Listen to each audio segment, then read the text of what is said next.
आप देख रहे हैं स्कैरी मूवीज। तो मैं आपका दोस्त धीरेन्द्र विश्वकर्मा बोल रहा हूँ। तो दोस्तों चलिए आज की कहानी की ओर बढ़ते हैं। तो दोस्तों आगे की कहानी मेरे दोस्त से सुनिए, क्योंकि ये कहानी उसके साथ ही घटी हुई थी। तो दोस्तों चलिए कहानी की ओर बढ़ते हैं।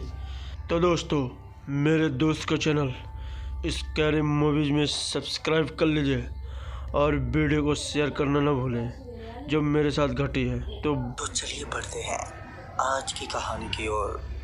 19 तारीख की रात 10 बजे जब मैं ट्रेन से उतरा तो पहले मैं वहीं पास के बेंच पर जाकर लेट गया, क्योंकि मैं पिछले 5 से 6 घंटों से खड़े खड़े ही सफ़र कर रहा था, जिस वजह से मेरी कमर और पाँव में दर्द होने लगा था। उस बेंच पर लेटने के बाद मुझे बहुत ही अच्छा लग रहा था, जिस वजह से मैंने डिसाइड किया कि रात इसी बेंच पर बिताऊंगा, क्योंकि इस वक्त आगे के लिए कोई सवारी उपलब्ध नहीं थी। मैं उस बेंच पर लेटे लेटे कब सो गया पता ही नहीं चला। फिर जब मेरी आंखें खुली तो तब तक काफी रात हो चुकी थी। स्टेशन पर भी अब कुछ ही लोग दिखाई दे रहे थे और उनमें से भी अधिकतर लोग मेरी ही तरह पसरे हुए थे। मैं भी सीधे सुबह ही उठता, मगर प्यास के चलते मेरी आंखें खुल गई थीं। खैर मैं बेंच से उठा और आसपास नजरें घुमाते हुए ये देखने लगा कि पानी कहाँ पर मिलेगा। कुछ देर इधर उधर नजरें घुमाने के बाद मुझे एक नल दिखाई दिया जो स्टेशन के लगभग एंड में था। नल दिखते ही मैं पानी पीने के लिए उस नल की तरफ चल दिया।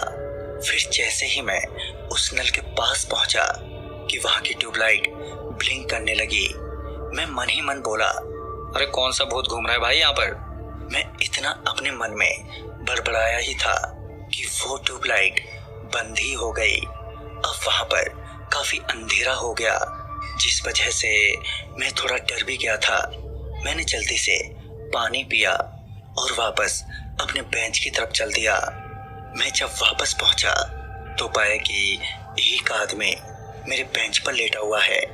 उस आदमी को उस बेंच पर लेटा देख मुझे उस पर बहुत गुस्सा तो आ रहा था, मगर मैं कुछ कर भी नहीं सकता था सिवाय दूसरी जगह तलाशने के। तभी मेरी नज़र एक दूसरे बेंच पर गई जो अभी भी खाली ही थी।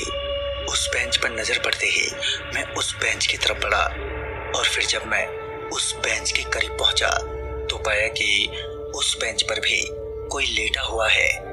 मुझे लगा कि अब प्लेटफार्म पर ही पेपर बिछाना पड़ेगा कि तभी मैंने नोटिस किया कि ये आदमी तो वही है जो पहले वाले बेंच पर लेटा हुआ था।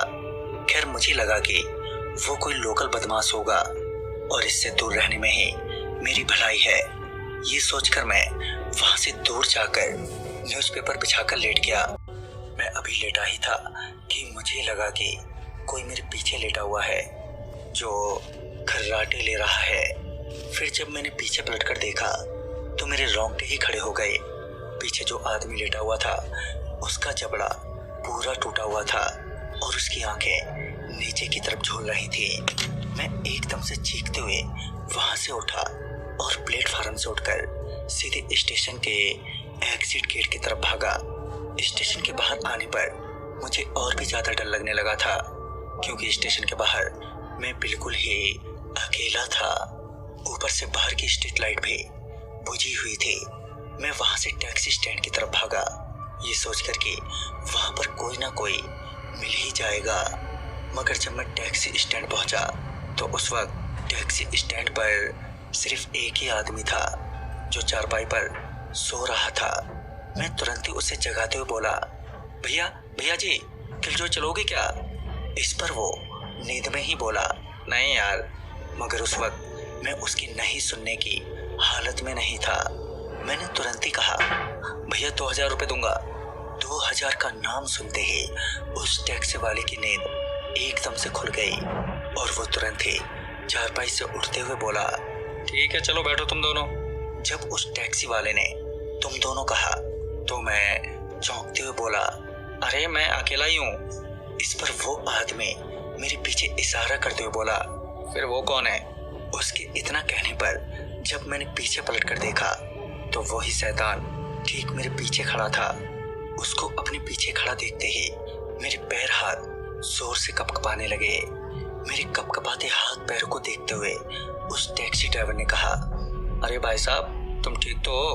और ये क्या हो रहा है तुम्हें? उसने इतना कहा ही था कि वो एकदम से जोर से चीखा और उसके चीखते ही जब मैंने पीछे पलटकर उस टैक्सी ड्राइवर की तरफ देखा तो पाया कि उसका चेहरा भी अब ठीक उसी आदमी की तरह हो गया है।